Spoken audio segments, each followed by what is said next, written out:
Days collections. ఈ movie 4 days లో దగ్గర 95 crores కి రీచ్ అయినట్టు తెలుస్తుంది.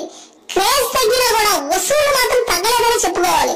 ఎందుకంటే ఈ సినిమాకి స్టార్టింగ్ రోజు నుంచి కొంచెం టాక్ అయితే కొంచెం మిక్స్డ్ టాక్ వచ్చినప్పటికీ వసూళ్లు మాత్రం ఎక్కడ తగ్గకపోవడం కూడా పవర్ స్టార్ పవన్ కళ్యాణ్ యొక్క క్రేజ్ ఏ విధంగా ఉందో చూస్తేనే చెప్పవచ్చు. ఎందుకంటే ఈ సినిమాలో కలెక్షన్స్ పరంగా చూస్తే చాలా ఎక్కువ స్టేజ్ లో రావడం, రికార్డులు సృష్టించే విధంగా ఇందులో కలెక్షన్స్ ఉండటం కూడా నిజంగా పవన్ కళ్యాణ్ యొక్క స్టామినా ఏ మాత్రం తగ్గలేదని చెప్పుకోవచ్చు. మిక్స్డ్ టాక్ వచ్చినప్పటికీ సినిమా మీద కలెక్షన్స్ తగ్గకపోవడం నిజంగా ట్రేడ్ వర్గాల్లో ఎనలిస్టుల్లో కూడా ఎక్కలేని ఆశ్చర్యం అయితే ఉందని చెప్పుకోవాల్సి ఉంటుంది. ఎందుకంటే అతని పేరే ఒక బ్రాండ్ కాబట్టి కలెక్షన్స్ కూడా చాలా స్థాయిలో ఉండటం కూడా ఈ సినిమాకి ఎంతో బాగా కలిసి వచ్చిందని చెప్పాలి.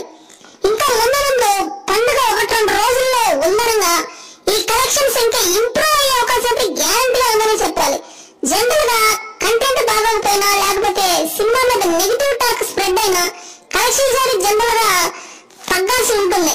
కానీ దీనికి విరుద్ధంగా ఈ సినిమా యొక్క అజ్ఞాతవాసి సినిమా యొక్క కలెక్షన్స్ పెరగడం ఈ సినిమా మీద ఎక్కలేనంటే క్రేజ్ మళ్ళీ వస్తుందేమో, కలెక్షన్స్ పరంగా ఇంకా రికార్డు సృష్టించిద్దేమో అని కూడా అంచనాలు అయితే కొంచెం రాగానే ఎక్కువగానే ఉంటున్నాయని చెప్పుకోవచ్చు.